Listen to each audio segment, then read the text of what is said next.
जय हिंद बच्चों मैं अजय कुमार वाराणसी उत्तर प्रदेश से आपके अपने चैनल नव शिक्षण पे स्वागत करता हूं। बच्चों आज मैं कुछ इंपॉर्टेंट एमसीक्यू साइंस में बायो की लेके आया हूं, जीव विज्ञान के लेके आया हूं, कोशिका के संबंध में संरचना और कार्य। इसके काफ़ी इंपॉर्टेंट क्वेश्चंस होते हैं और ये हर एक एग्जाम में आते हैं बच्चों। तो चाहे आप NMMS की तैयारी कर रहे हो, नेशनल मेंस का मेरिट स्कॉलरशिप, या आप प्रधानमंत्री यशस्वी छात्रवृत्ति योजना की तैयारी कर रही हूँ, तो दोनों के लिए टॉपिक काफ़ी महत्वपूर्ण है। मैं कई बार बता चुका हूँ कि PM यशस्वी में क्लास 8th का आएगा और जो NMMS की तैयारी कर रहे हैं उनका भी क्लास 8th का आएगा। तो ये दोनों के लिए बच्चों काफ़ी इंपॉर्टेंट है। आइए प्रश्नों को स्टार्ट करते हैं डायरेक्ट। और इंग्लिश मीडियम के बच्चे जो हैं थोड़ा परेशान ना हो, मैं ये इसका इंग्लिश वर्जन भी बताते चले जाऊँगा। पहला क्वेश्चन जैसे आपको दिख रहा है, एक कोशिकीय जीवों के संदर्भ में सही कथन चुनिए। ये देखिए सिंगल सेल के बारे में लास्ट ईयर भी PM यशस्वी के पेपर में आया था और इस बार भी कुछ ना कुछ क्वेश्चंस इससे जरूर आएंगे। ठीक है, तो क्वेश्चन है choose the correct statement with respect to unicellular organism. ठीक है, यहाँ करेक्ट स्टेटमेंट हमें चुनना है। एक कोशिकीय जीवों में उत्तक समन्वित होकर विभिन्न कार्य करते हैं, ये गलत है एकदम, क्योंकि बच्चों इसमें टिश्यू होता ही नहीं है। ठीक है, दूसरी बात है एक कोशिकीय जीवों को भोजन की आवश्यकता नहीं होती, ये भी गलत है, इनको भी भोजन चाहिए होता है। एक कोशिकीय जीव श्वास लेते हैं और जनन करते हैं, ये एकदम सही है, वो सांस लेते हैं और रिप्रोड्यूस भी करते हैं। यूनिसेलुलर ऑर्गेनिज्म रेस्पायर मतलब सांस लेते हैं और रिप्रोड्यूस करते हैं। ठीक है, जनन करते हैं, अपने आप जैसा एक और बनाते हैं, तो ये सही है। सभी एक कोशिकीय जीव पश्चाभिकाओं द्वारा गति करते हैं, यानी कि ये सीलिया जो इसको इंग्लिश में कहेंगे, दे मूव बाय सीलिया, तो ये गलत है बच्चों। ठीक है, तो इसका केवल ऑप्शन नंबर सी बच्चों सही है। तो चीज़ों को समझ के चलिएगा। अभी अगर आप बोलेंगे तो चैप्टर को भी एक्सप्लेन करके मैं बच्चों पढ़ा दूंगा। ठीक है, तो इसके पीछे देखिए, ध्यान रखिएगा कि जब भी कुछ नया मिले आपको, उसको जरूर वीडियो को पॉज करके आप नोट डाउन जरूर करेंगे बच्चों। ठीक है, अब देखिए सेकंड क्वेश्चन आपके सामने, अधिकांश कोशिकाओं को, इसको थोड़ा छोटा कर दूं मैं, अधिकांश कोशिकाओं को लेंस की सहायता के बिना नहीं देखा जा सकता, क्योंकि अधिकांश की यहाँ बात हुई है, सेल्स को नहीं देखा जा सकता, कारण उसके पीछे क्या है। ठीक है, पहला है अधिकांश जीव अधिकांशतः एक कोशिक होते हैं, ऑर्गेनिजम्स आर जनरली यूनिसेलुलर, तो ये बच्चों गलत है। कोशिकाएं सूक्ष्मदर्शी होती हैं, सेल्स आर माइक्रोस्कोपिक, ये बच्चों उत्तर इसका सही है। थर्ड है कोशिकाएं केवल शरीर के भीतर ही पाई जाती हैं। ठीक है, ये भी गलत है, और मतलब cells are presently only inside the body, ये गलत है। And cells are grouped into tissue, कोशिकाएं समूहबद्ध होकर उत्तक बनाती हैं। ठीक है, भले स्टेटमेंट सही है, लेकिन प्रश्न क्या पूछ रहा है, लेंस की सहायता के बिना नहीं देखे जा सकते। ठीक है, तो ये भी ऑप्शन गलत है, तो केवल इसका बी ऑप्शन बच्चों सही है। ठीक है, अब इसमें देखिए दिया हुआ है, नीचे दिए गए शब्दों को विभिन्न समुच्चयों को देखिए। ठीक है, तो इसमें क्या दिया हुआ है, प्राणी कोशिका के संदर्भ में शब्दों का सही समुच्चय है। इसमें क्वेश्चन है, इसमें read different combination of terms, तो टर्म्स दिए हुए हैं। पहले का मैं बता देता हूँ, सेल वॉल है, सेल मेम्ब्रेन है, न्यूक्लियस है और प्लास्टिड है। ठीक है, तो कोशिका, कोशिका भित्ति, कोशिका झिल्ली, केंद्रक और प्लास्टिड, तो ऐसे ही ऊपर नीचे यहाँ पे भी कोशिका झिल्ली है, माइटोकॉन्ड्रिया है, राइबोसोम है, गुणसूत्र है। गुणसूत्र को बच्चों क्रोमोसोम कहेंगे। ठीक है, तो इसमें जो ऑप्शन सही है वो है बच्चों थर्ड वाला।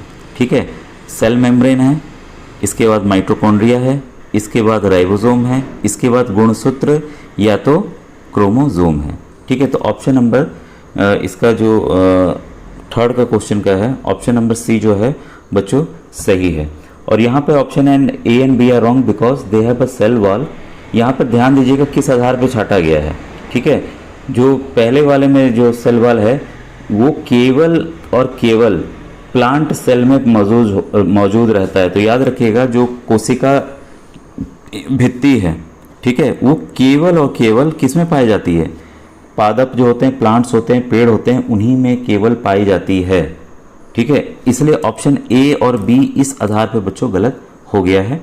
ठीक है, और ऑप्शन डी जो है उसमें क्या है, it has chloroplast which is absent in animal cell. इसमें क्लोरोप्लास्ट दिया हुआ है, ये हरित लवक दिया हुआ है। ठीक है, जो कि इसमें क्या पूछा है, प्राणी और प्राणी कोशिका, यानी कि जो एनिमल सेल होते हैं कि सही कॉम्बिनेशन कौन सा है, तो ये तो भाई एनिमल में रहता ही नहीं है, ये एनिमल में रहता ही नहीं है, ठीक है, क्लोरोप्लास्ट। तो इस वजह से ये गलत है। एनिमल में देखिए सेल वॉल भी नहीं रहता, इसीलिए ये देखिए ये ऑप्शन सही था, सेल मेम्ब्रेन, माइटोकॉन्ड्रिया, राइबोसोम और क्रोमोसोम। ठीक है, तो ये क्लियर हुआ कि क्यों ये आंसर था। फिर आया क्वेश्चन नंबर 4, निम्नलिखित में से कौन सा शब्द केंद्रक का भाग नहीं है? Which of the following term is not a part of nucleus? Nucleus का भाग नहीं है, ध्यान दीजिएगा। ठीक है, राइबोसोम है, केंद्रिका है, गुणसूत्र है और जीन है। यानी कि राइबोसोम, क्रोमोसोम, न्यूक्लियोलस और जीन, ये इंग्लिश में थे इसके। तो इसमें बच्चों जो है फोर्थ का जो ऑप्शन है वो है ऑप्शन नंबर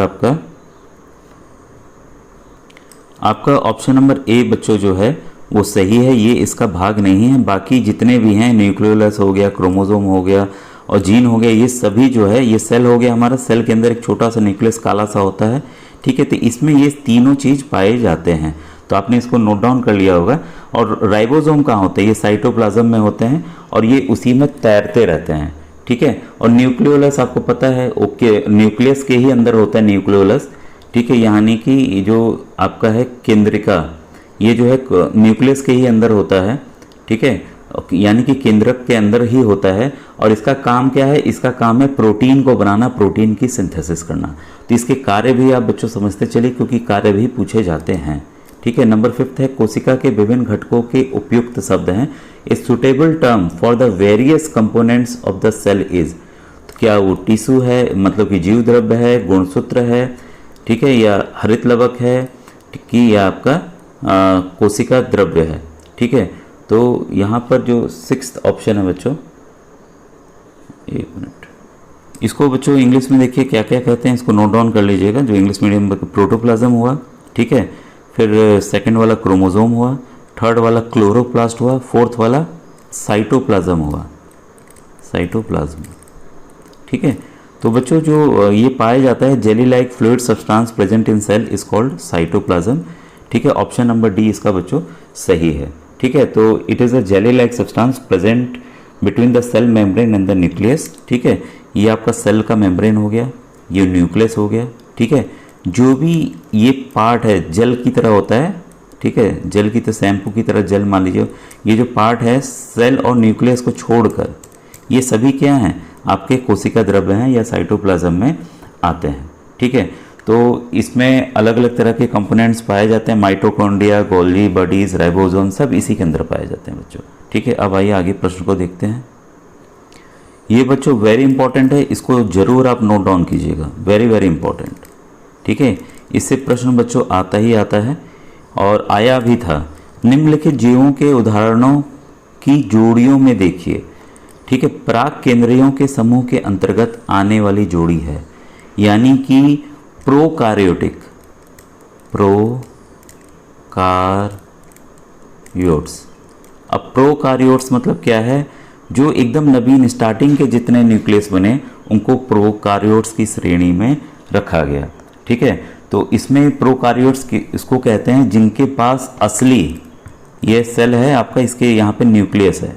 ठीक है, जिनके पास असली न्यूक्लियस नहीं होता है, नकली वाला होता है, उसको प्रोकार्योट कहते हैं। और जिनके पास असली वाला होता है इसको यूकार्योट्स कहते हैं। ठीक है, यूकार्योट्स, बाकी स्पेलिंग वही है, को कहते हैं।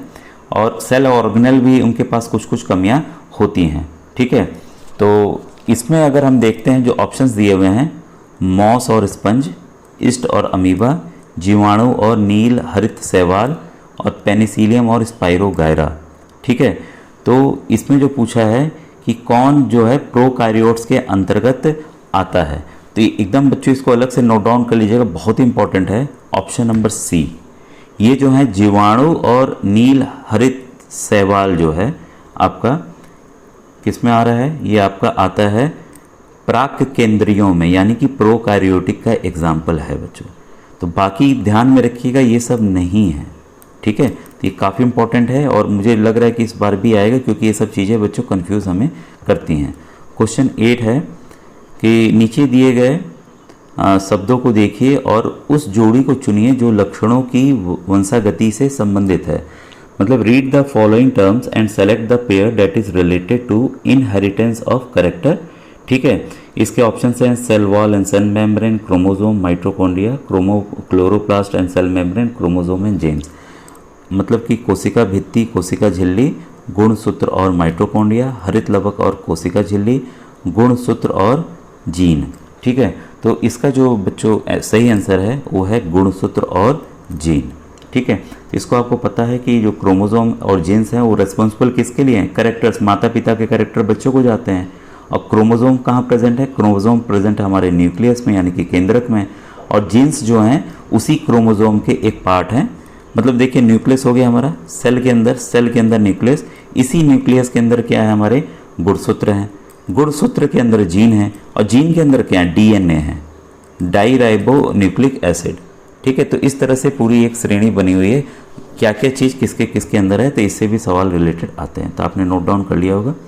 क्वेश्चन नंबर 9 है कि सही कथन चुनिए, मतलब चूज द करेक्ट स्टेटमेंट। जिन गुणसूत्रों पर स्थित होते हैं, कोशिका केंद्रक के भीतर स्थित होती है, गुणसूत्र केंद्रिका के भीतर स्थित होते हैं, कोशिका झिल्ली केंद्रक के चारों तरफ स्थित होती है। ठीक है, तो इसमें हमें करेक्ट स्टेटमेंट चुनना था। तो करेक्ट स्टेटमेंट अभी जस्ट हमने देखा कि genes are located in the chromosome, chromosome के अंदर ही जीन पाए जाते हैं, जीन के अंदर क्या पाया जाता है? डीएनए पाया जाता है, अभी जस्ट मैंने बताया। तो पहला ऑप्शन इसका बच्चों सही है, बाकी जो ऑप्शंस हैं वो गलत हैं। ठीक है, तो ये क्लियर हो गया आपको ये वाला क्वेश्चन। अब देखिए क्वेश्चन नंबर 10, ये भी काफ़ी इंपॉर्टेंट है। पत्तियों का हरा रंग किस वर्णक की मौजूदगी के कारण होता है? तो काफ़ी बार देखिए मैंने बताया हुआ है, मुझे नहीं लग रहा ये प्रश्न आपको बताने की जरूरत होगी। इसका आप उत्तर बच्चों कमेंट सेक्शन में please write in the comment section. मैं इंग्लिश में बता देता हूँ। Green colour of the leaves is due to the presence of the pigment chlorophyll, mitochondria, ribosomes और क्लोरोप्लास्ट।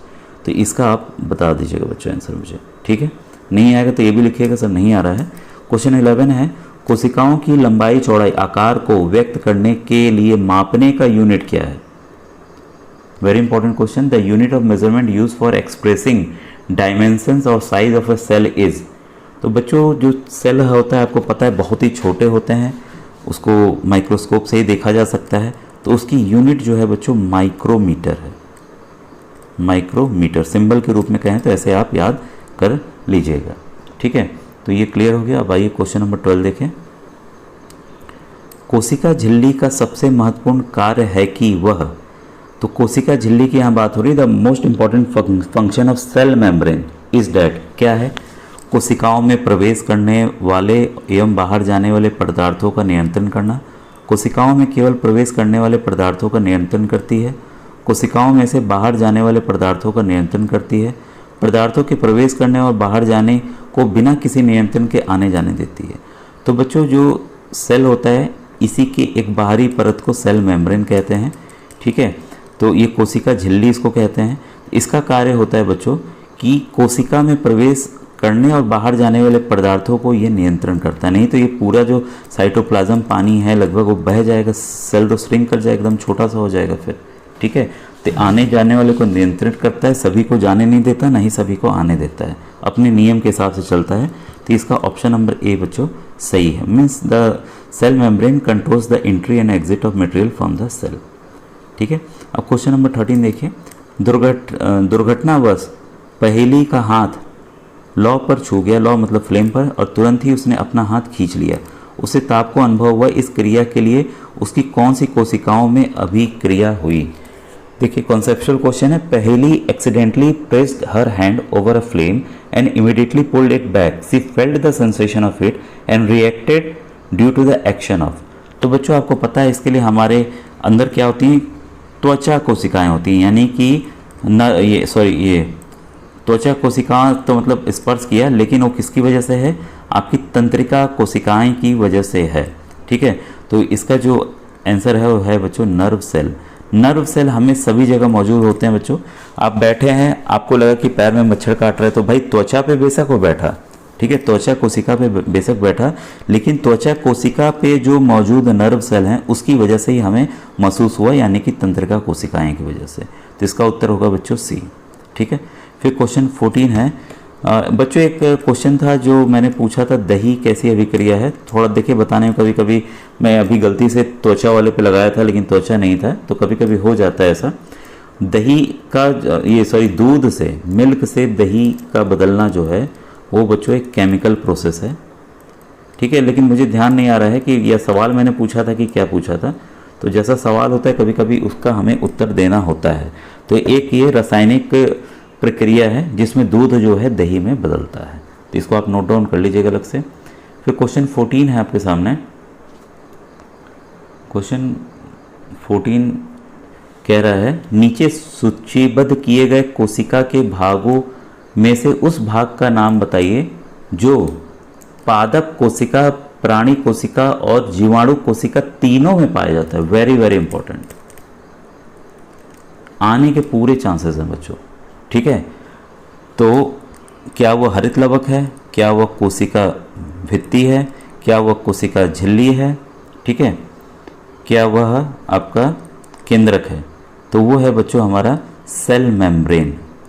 सेल मेम्ब्रेन जो है बच्चों तीनों चीज़ों में पाया जाता है और जिसे हम हिंदी में कोशिका झिल्ली कहते हैं। ये इसमें भी पाया जाएगा, पादप में भी, प्राणी में भी और जीवाणुओं में भी पाया जाएगा। बच्चों अक्सर ऐसा होता है कि बच्चे 2-4 सवाल देखते हैं छोड़ देते हैं, लेकिन ये बच्चों काफ़ी इंपॉर्टेंट है और मैं 100% श्योर हूँ कि इसमें से क्वेश्चंस कोई ना कोई ज़रूर आएंगे, ठीक है। अब देखिए इसके बाद है केंद्रक के भीतर धागे जैसी संरचनाएं होती हैं। The thread like structures present in the nucleus are, ठीक है। तो क्या वो केंद्रिका हैं, गुणसूत्र हैं, जीन है कि राइबोसोम है। तो बच्चों इसमें जो ऑप्शन आपका बी है गुणसूत्र, जिसे हम कहेंगे क्रोमोसोम, क्रोमोसोम यानी कि गुणसूत्र, वो उसका सही आंसर है बच्चों, ठीक है। क्वेश्चन 15 का अब इसमें ध्यान दीजिएगा, जो न्यूक्लियस है पहला ऑप्शन है केंद्रिका, वो स्पेरिकल बॉडी है जो कि न्यूक्लियस के अंदर प्रेजेंट है, और जीन्स का है क्रोमोसोम के अंदर प्रेजेंट है, ठीक है, जो कि कैरेक्टर्स देते हैं बच्चे को, और राइबोसोम जो है वो साइटोप्लाज्म में प्रेजेंट है, ठीक है। और यहाँ पर देखिए क्वेश्चन नंबर 16 है आपके सामने। 16 कह रहा है उस कथन को पहचानिए जो कोशिकाओं के बारे में सही है। यहाँ का पूछ रहा है कि सही कौन सा कथन है। कोशिकाओं को लेंस की सहायता के बिना आसानी से देखा जा सकता है, ये एकदम गलत है। कीट का अंडा कोशिका नहीं होता, ठीक है, ये भी गलत है। इसके बाद है एक कोशिक जीव की एकल कोशिका सभी कार्य कर सकती है। The single cell can perform all the function in a unicellular organism. Amoeba ये सब एग्जाम्पल हैं बच्चों, वो खुद एक पूरे यूनिट की तरह काम करते हैं। तो ये बच्चों ऑप्शन नंबर सी इसका बच्चों सही है। बहुकोशिका जीवों में कोशिकाओं का आकार और आकृति एक समान होती है, ये ऑप्शन गलत है बच्चों, ठीक है। इसके बाद क्वेश्चन 17, निम्नलिखित में से कौन कोशिका नहीं है। ध्यान दीजिएगा सेल नहीं है काफ़ी बार आया हुआ है और ये पिछली बार भी इससे रिलेटेड क्वेश्चन आया था, ये वेरी इंपॉर्टेंट है, इसको आप जरूर नोट डाउन कीजिएगा बच्चों, ठीक है। इसमें देखिए आरबीसी यानी कि रेड ब्लड कॉर्पस्कल्स या लाल रुधिर कणिका, ठीक है, ये आपका ऑप्शन गलत है, ठीक है। जीवाणु यानी कि बैक्टीरिया, बैक्टीरियम, ये भी बच्चों गलत है। शुक्राणु यानी कि स्पर्मेटाजोआ, ये भी गलत है। विषाणु, ठीक है, ये पूछ रहा नहीं है, ध्यान दीजिएगा नहीं है, तो इसका मतलब ये आरबीसी, शुक्राणु, जीवाणु ये सब हैं, विषाणु नहीं है बच्चों। वायरस जो है वो नहीं है। अब ध्यान रखिएगा वायरस को या विषाणु को बच्चों जीवित, लिविंग, जीवित और नॉन लिविंग जो मृत हैं उनके बीच की कड़ी माना जाता है, ठीक है। तो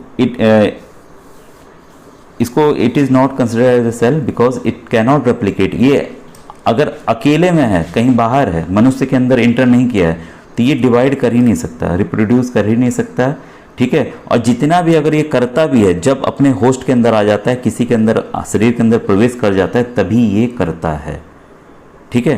तो इसलिए बीच की कड़ी बच्चों माना जाता है। बहुत ही इंपॉर्टेंट क्वेश्चन था, आपने नोट डाउन जरूर कर लिया होगा।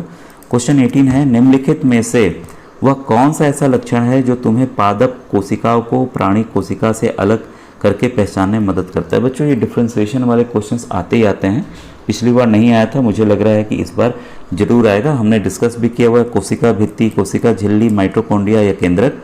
तो बच्चों कोशिका भित्ति इसका उत्तर है, इसको आप जरूर अलग से नोट डाउन कर लीजिएगा। क्वेश्चन 19 है पहेली से सूक्ष्मदर्शी की सहायता से एक ऐसे कोशिका को देखा है जिसमें स्पष्ट कोशिका भित्ति तो थी किंतु स्पष्ट केंद्रक नहीं था। उसने कौन सी कोशिका देखी है? पादप कोशिका, प्राणी कोशिका, तंत्रिका कोशिका या जीवाणु कोशिका? ठीक है, तो बच्चों इसका आंसर है जीवाणु कोशिका। जीवाणु कोशिका में स्पष्ट नहीं दिखता है, ठीक है, जो डिस्टिंक्ट न्यूक्लियस होता है वो अच्छे से नहीं बना होता है, ठीक है, केंद्रक नहीं बना होता है, तो बैक्टीरियल सेल इसका आंसर है। क्वेश्चन 20 है चिक सेल्स डू नॉट हैव, यानी कि कपोल कोशिकाओं में नहीं होता है। तो ये भी इंपॉर्टेंट है काफ़ी बच्चों, ये अलग क्वेश्चन है और इसमें बुक में भी दिए हुए हैं सब चीज़ें। तो क्या नहीं होता, क्या केंद्र कोशिका झिल्ली, केंद्रक, गोल्गी उपकरण या गोल्जी एपरेटस या लवक, लवक यानी कि प्लास्टिड्स, ठीक है। तो बच्चों इसमें जो है कोपोल कोशिका में यानी कि चिक सेल में, CH चिक सेल और एक गाल वाली सेल, ठीक है, तो उसमें जो है प्लास्टिड्स नहीं होते हैं यानी कि लवक नहीं होते हैं। तो इसका आंसर बच्चों डी है। ये काफ़ी इंपॉर्टेंट था बच्चों और मुझे लग रहा है ये आ सकता है। क्वेश्चन 21 है आपके सामने, सही कथन चुनिए। उत्तक असमान कोशिकाओं का एक समूह होता है, ठीक है, 21। और एक अंग समान कोशिकाओं से बना होता है। पादप कोशिकाओं में रिक्तियाएँ नहीं होती हैं। प्रोकार्योट्स में केंद्रक नहीं होता है। तो बच्चों यहाँ पूछ रहा था करेक्ट स्टेटमेंट, अभी हमने मैंने बताया था प्रोकार्योट्स को। अब देखिए इंग्लिश में आ गया टर्म, यहाँ पर केंद्रक नहीं होता है, तो ये उत्तर बच्चों सही है, ठीक है। प्रोकार्योट्स, ईकार्योट्स का भी जस्ट एक मैंने प्रश्न आपको बताया था, ठीक है। इसके बाद है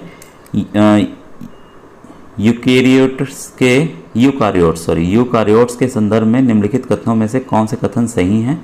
इनमें केंद्रक झिल्ली नहीं होती, इनमें एक सुव्यवस्थित केंद्रक होता है, इनमें एक केंद्रक झिल्ली होती है, नील हरित शैवाल यूकार्योटिक कोशिकाएं हैं। तो बच्चों जो इसका सही आंसर है वो है आपका ऑप्शन नंबर बी, यानी कि दूसरा और तीसरा। इसमें एक सुव्यवस्थित केंद्रक होता है, इसमें एक केंद्रक झिल्ली होती है। ये सब चीज़ें नहीं होती हैं बच्चों। ब्लू ग्रीन एल्गे अभी हमने जस्ट पढ़ा था, वो किसका उदाहरण है? आपका प्रोकार्योट्स का उदाहरण है, ठीक है। ये बच्चों चित्र आधारित प्रश्न भी आते हैं, तो आप इसको जरूर से अलग से नोट डाउन कर लीजिएगा, ठीक है। तो आपका ए जो है वो आपका है cell membrane, sorry cell wall. ये प्लांट में होते हैं सेल वॉल और ये एनिमल में नहीं होते हैं। बी जो है सेल मेम्ब्रेन, ये हर एक चीज़ में पाए जाते हैं, ठीक है, सेल मेम्ब्रेन है। ई आपका बड़ा सा गोला टाइप की स्ट्रक्चर जो होता है वो होता है वैक्यूल, जिसमें पानी टाइप भरा रहता है बच्चों अलग से, ठीक है। और ये आपका केंद्रक हो गया यानी कि न्यूक्लियस हो गया, ठीक है। और डी आपका साइटोप्लाज्म हो गया, जो कि वैक्यूल को छोड़ के, ये न्यूक्लियस हमारा हो गया, ये आपका वैक्यूल हो गया, ठीक है। इसको छोड़ के एक सेल हो गया, सेल के अंदर न्यूक्लियस हो गया, जो बाकी का भाग है जो बताया था मैंने, ये आपका साइटोप्लाज्म हो गया। तो बच्चों अभी और भी इम्पोर्टेंट ऐसे प्रश्न हैं, अगर आप बोलेंगे तो इस चैप्टर से और प्रश्न मैं आपको बता सकता हूँ। आज का वीडियो कैसा लगा ज़रूर बताइएगा। Thank you.